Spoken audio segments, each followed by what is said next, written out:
Hello and welcome to Jerry's Cornish Kitchen. Shortbread, I hear you say. We can all make that. And yes, you can all make that. And in this video, I'm going to show you how simple it is, but by following a few simple rules, how you will get the most buttery, the most crumbliest, most beautiful shortbread. I'm also going to show you a couple of ways how to make it a little bit more different and a little bit more chefy. Right, let's crack on and make some shortbread. So here's our ingredients for our shortbread. Now why 1, 2, 3 do I hear you ask? Well, that's because we use 1 part sugar, 2 parts butter and 3 parts flour. In this case 50 grams of caster sugar, 100 grams of unsalted butter and 150 grams of plain flour. Now of course you could up this to 100 grams of caster sugar, 200 grams of butter and 300 grams of plain flour. Depends how much you want to make. Right, let's just sneak one more little ingredient in, shall we? I'm going to put a teaspoon of vanilla extract into mine. Now that's not traditional, but it just adds a lovely little bit of flavour. Whoa, and what's that, I hear you ask? Yep, that's an orange.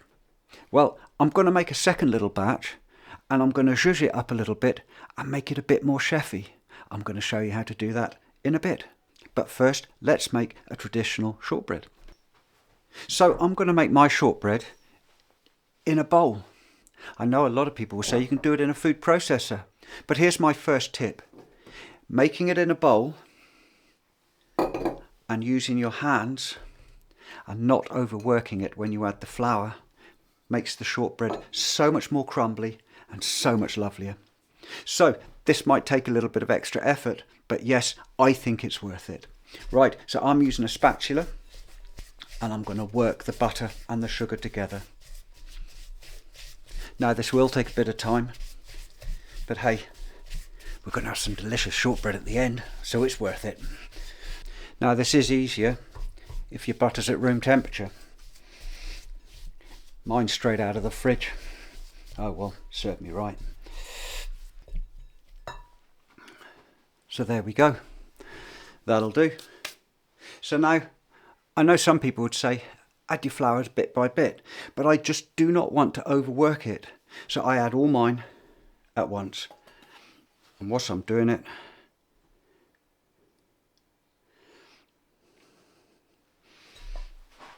there's my teaspoon of vanilla extract. Right, now I'm going to mix this, but I mix it using the edge of the spatula. I can't stress it enough. We just don't want to overwork this. We're just trying to mix the flour into the butter, but not overwork it. Right, time to get the hands in.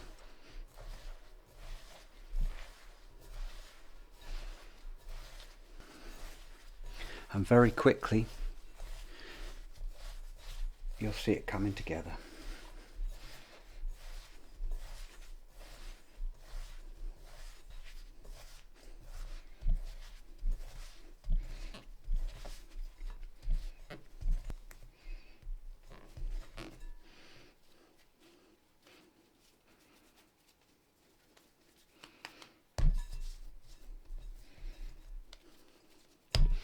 And there we go. Right, so I've preheated my oven to 170 centigrade, 150 fan, 340 Fahrenheit, gas mark 3. So as you can see, I've lined with greaseproof paper a baking tray. This is non-stick greaseproof paper, so I don't need to put any oil or anything on there. So now we can roll our shortbread out.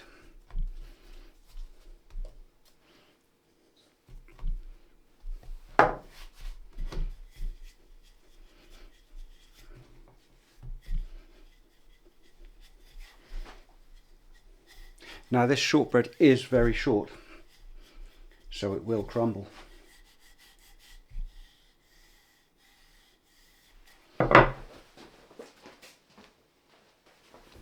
So what I'm going to do,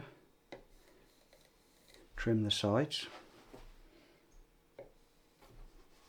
just like that.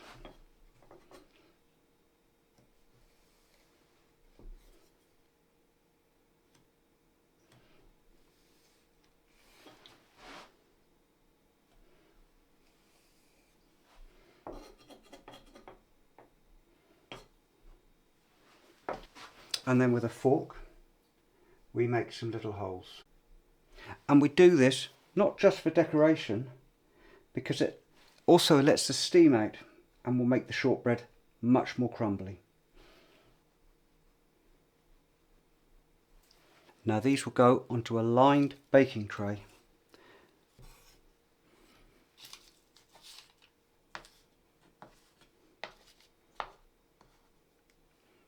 Space them out a little because they will spread a little as they cook. Now with the remaining shortbread, I'm just going to roll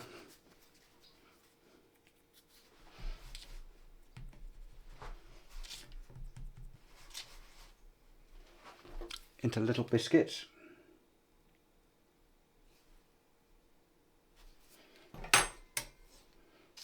And put them on the tray as well. Right, these will now go into the fridge for at least 20 minutes to chill them down. This helps them to keep their shape when they're cooking. As I've said, we're going to zhuzh it up a little bit and make it a little bit more chefy. I'm going to show you one of the techniques we use in restaurants and hotels. So, same again, butter, sugar, but I'm going to put that to one side a minute, get my board, and on the zesting side of a grater, I'm going to get my orange,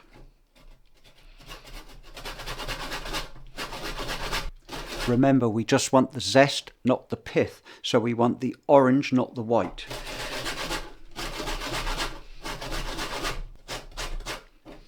Right, so this is a large orange, so I'm going to have about half of an orange zested.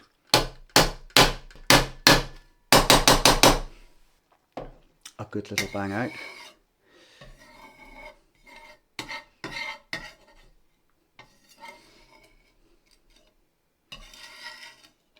Then we take all of that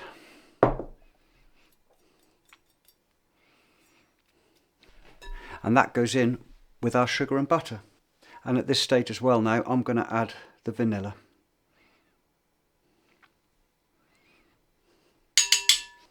And again, with a spatula, we're going to work it in. And the smell of the orange and the vanilla is lovely. Again, we could use a food processor, but some things I just like to do the old-fashioned way. And by using the spatula, we're really getting the oils to come out of the zest. And as you can see, the butter is even going orange. See, this time my butter was at room temperature. So much easier. And there we go. And now we add the flour again.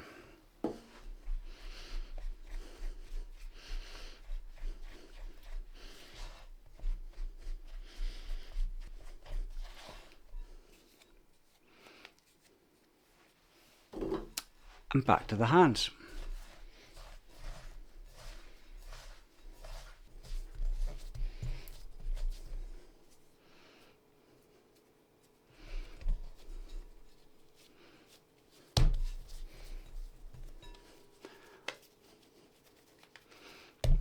Right, there we are. Right, so I told you we'd get a little bit more chefy this time. So let me show you what I'm going to do.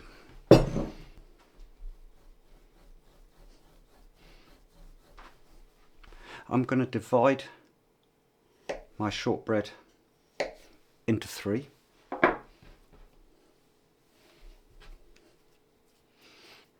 And then we want to turn this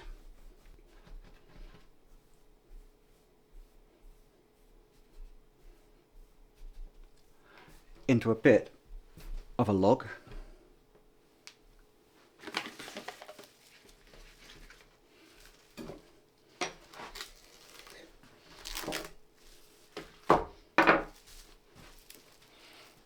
We take a sheet of cling film and roll our little log up, and then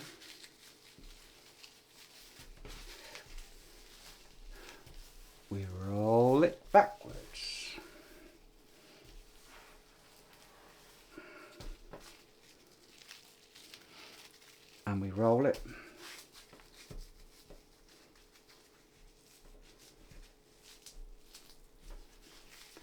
we make sure that it's pinched, and we really pinch and tighten. And as you can see, this makes a lovely cylinder.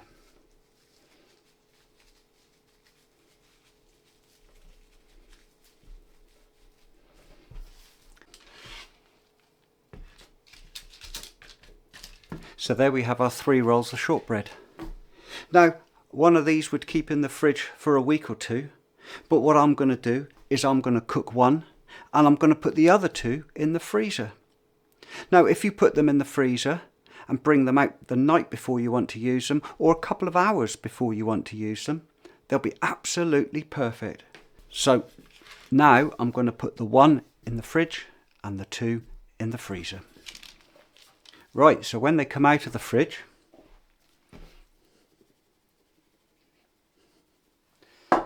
we can unwrap them .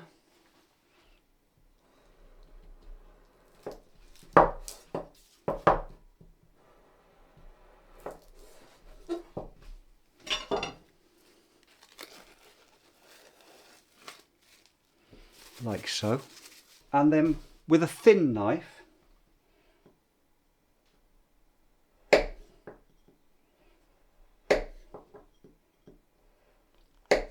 cut nice little biscuits.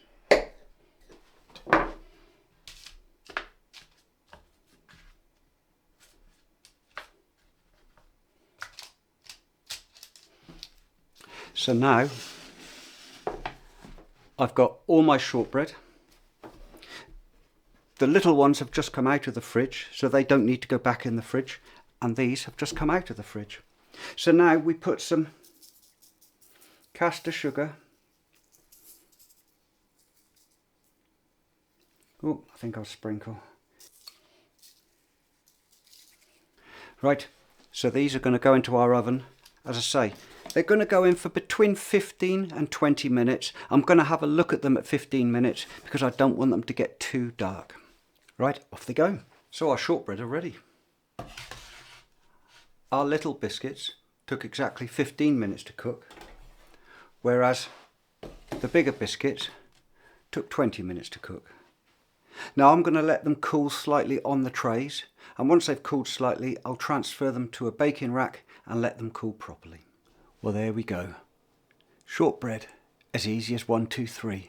And it's the most buttery, beautiful, rich, crumbliest shortbread you'll ever have.